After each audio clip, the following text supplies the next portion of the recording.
Вітаю вас, шановні майбутні колеги! Ми переходимо до вивчення теми, яка є завершальним етапом нашого циклу з автоматизованого проєктування гідравлічних мереж. Сьогодні предметом нашого аналізу є системи опалення житлових будинків з поквартирним розведенням теплоносія. В сучасній інженерній практиці цей тип систем став галузевим стандартом, оскільки він дозволяє реалізувати індивідуальний облік теплової енергії та забезпечити високий рівень теплового комфорту для кожного споживача. Програмний модуль Auditor CO надає прецизійний інструментарій для моделювання таких систем, враховуючи складну топологію квартирних вузлів та інтеграцію низькотемпературних контурів. Для системного розуміння процесу я розробила для вас 5-етапний алгоритм проєктування. Ми починаємо з графічного відтворення квартирних вузлів уводу системи опалення, які є межею розділу між загальнобудинковою мережею та квартирною системою. Другим кроком здійснюється розстановка та параметризація опалювальних приладів. Третій, найбільш інтелектуальний етап – це конструювання систем підлогового опалення з розрахунком змішувальних вузлів. Завершується робота генерацією звітної документації та експортом графічної частини проєкту у формат AutoCAD для фінального оформлення креслень. Кожен із цих етапів вимагає від інженера розуміння законів гідравліки та теплотехніки. На рівні всієї будівлі ми оперуємо концепцією централізованого джерела, яке забезпечує тепловою енергією індивідуальні квартирні зони. Архітектура розподілу базується на використанні вертикальних стояків, локалізованих у загальнодоступних зонах, у сходових клітках або в коридорах. Від цих стояків на кожному поверсі виконується відгалуження до поверхових колекторних модулів або безпосередньо до квартирних вузлів уводу. Така структура дозволяє інженеру чітко розмежувати відповідальність за гідравлічний режим між загальнобудинковою мережею та внутрішньоквартирними споживачами. В Auditor CO ми моделюємо цю ієрархію, забезпечуючи коректне балансування магістральних трубопроводів з урахуванням сумарного навантаження всіх поверхових вузлів. При проєктуванні внутрішньоквартирної мережі ми обираємо між двома основними топологіями. Трійникова схема передбачає послідовне підключення приладів. Її перевагою є менша загальна довжина трубопроводів, проте вона вимагає складного гідравлічного балансування кожного радіатора. Більш прогресивною я вважаю променеву – колекторну схему. Вона базується на індивідуальному підключенні кожного приладу від розподільного колектора квартири. Це забезпечує легкість налаштування, високу гідравлічну стійкість та підвищену надійність, оскільки у товщі підлоги відсутні нероз'ємні з'єднання. Кожен вузол уводу обов'язково оснащується комплектом арматури, кульовими кранами, фільтрами для захисту лічильників, власне витратомірами, теплолічильниками та запірними клапанами на зворотному контурі. Квартирний вузол уводу є серцем інженерної мережі квартири. Я подумала, що варто детально деконструювати його архітектуру. Від загальнобудинкового стояка відходять ділянки уводу, які зазвичай виконують зі сталевих труб.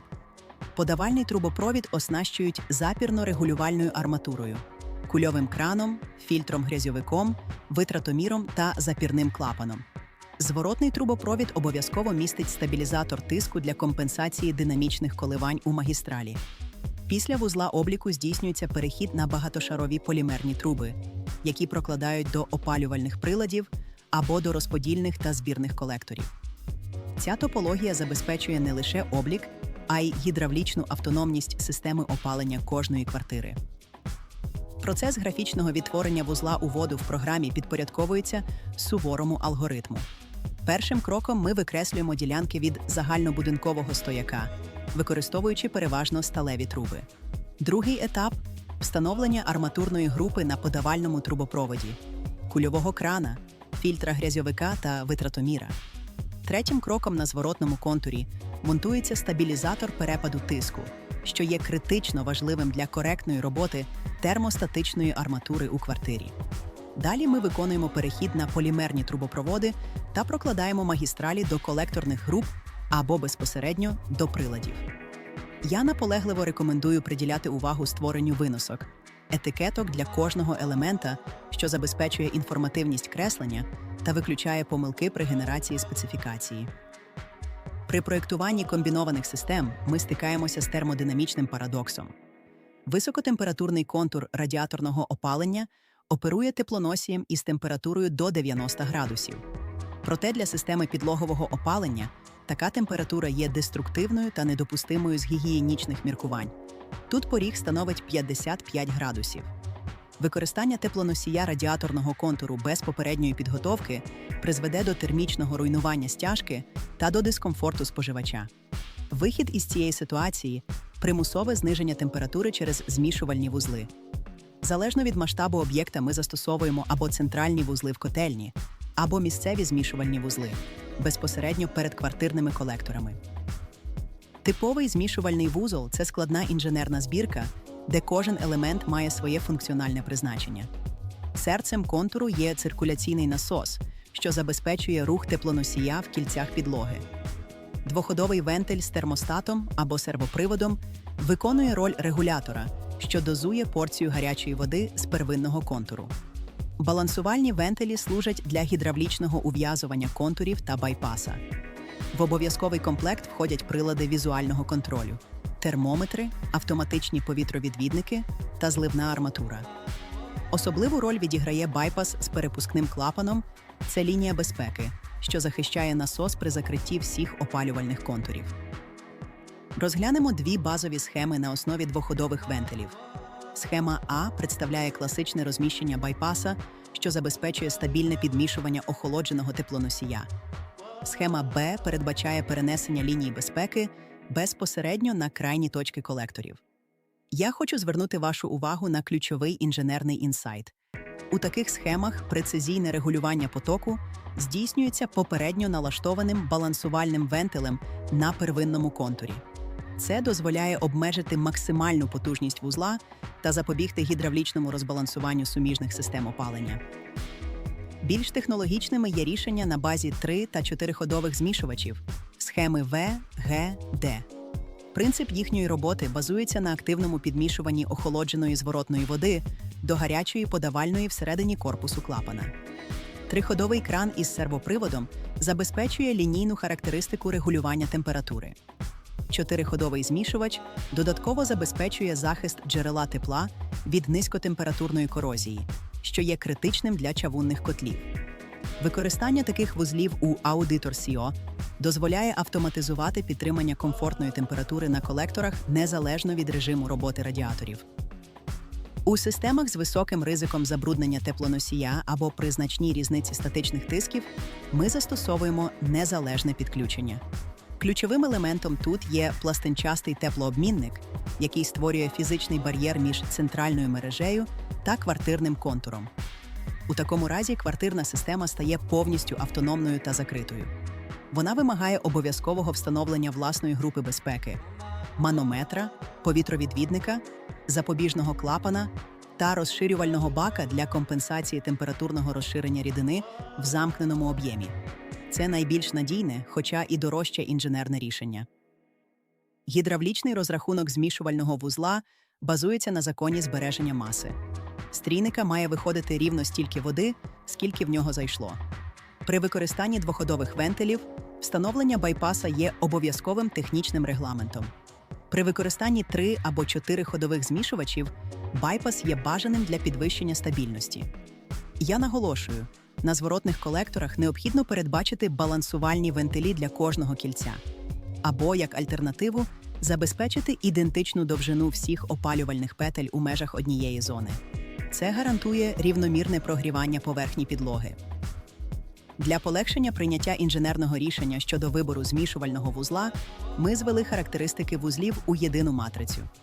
При використанні двоходового термостата механізм підмішування реалізується у трійнику, а встановлення байпаса є критично обов'язковим. Для багатоходових змішувачів процес відбувається всередині крана, а байпас виконує роль рекомендованого запобіжника.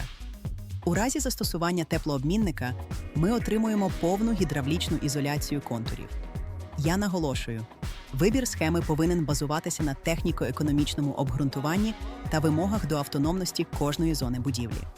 Пам'ятайте, що будь-який вузол у Auditor CO має бути математично збалансованим перед запуском основного розрахунку. Проєктування насосно-змішувального вузла у програмі Auditor CO починається з вибору та встановлення насосної групи відповідного типу. Другим кроком ми задаємо розрахункову температуру теплоносія для контуру підлоги. Зазвичай це 45-55 градусів.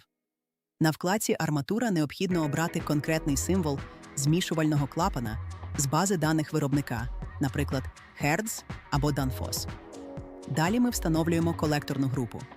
Фінальний етап – з'єднання всіх компонентів трубопроводами та додавання балансувальної арматури.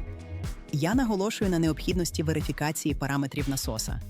Він повинен забезпечувати подолання опору всіх петель підлогового опалення квартири з урахуванням втрат у змішувальному клапані. Креслення безпосередньо опалювальних контурів теплої підлоги виконують інструментом контур теплої підлоги у межах зони приміщення. Геометрія контуру має бути оптимальною для рівномірного прогрівання підлоги. Ключовим моментом є встановлення потужності контуру. Я звертаю вашу увагу на професійне правило. Якщо у приміщенні комбінується радіаторне та підлогове опалення, то сумарна теплова потужність усіх приладів, наприклад, 50% радіатор і 50% підлога, має дорівнювати рівно 100% тепловтрат приміщення. Після викреслювання підводок від колектора до контуру ми обов'язково запускаємо тестовий розрахунок для перевірки гідравлічного опору та швидкості теплоносія в петлі. Ваша робота повинна суворо відповідати діючим санітарним нормам. Гранична температура поверхні підлоги в зонах постійного перебування людей не може перевищувати 29 градусів. Для ванних кімнат цей поріг становить 33 градуси, а у граничних зонах біля зовнішніх стін – 35 градусів. Максимальна температура теплоносія на вході в теплу підлогу обмежена значенням у 55 градусів. Гідравлічні параметри контуру також мають жорсткі межі. Мінімальна швидкість руху теплоносія повинна бути не менше 0,15 метра за секунду для запобігання заповітрюванню, а максимальний опір одного контуру не повинен перевищувати 20 кілопаскалів для забезпечення коректної роботи циркуляційного насоса. Геометрія опалювального контуру визначає його гідравлічну життєздатність.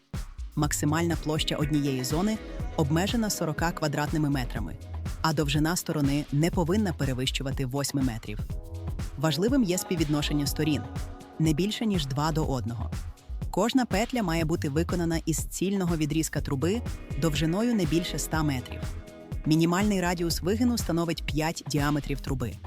Особливу увагу приділяйте геометрії стяжки. Висота шару бетону над трубою повинна бути в діапазоні від 30 до 70 мм. Недотримання цих параметрів призведе до розтріскування підлоги або до утворення температурної зебри. Етап підготовки проектної документації до друку вимагає від інженера розуміння структури даних. Програма Auditor CO генерує величезний масив інформації – від параметрів кожного фітинга до загальних енергетичних показників системи. Я сформулювала для вас золоте правило друку. До основного звіту слід виводити лише загальні підсумки. Решту деталізованих відомостей щодо типів труб, арматури та опалювальних приладів доцільно розміщувати безпосередньо на кресленнях графічної частини проєкту як специфікації обладнання. Це робить вашу документацію читабельною для монтажної організації та запобігає захаращенню звіту надлишковими таблицями, які не несуть стратегічного змісту для експертизи. Фіналізація проєкту передбачає перенесення результатів у середовище AutoCAD для оформлення креслень за стандартами ДСТУ. Процес експорту розділений на 2 вектори. Для планів поверхів ми використовуємо меню, підсумки, рисунки з підсумками розрахунків, обираємо потрібний рівень і зберігаємо його у файлі формату DXF або DevOG. Для аксонометричної схеми алгоритм дещо відрізняється. У вікні «Дані рисунки» ми активуємо кнопку «Аксонометричний рисунок», обираємо елементи для відображення, зони, контури, прилади і через контекстне меню виконуємо збереження у CAD-формат.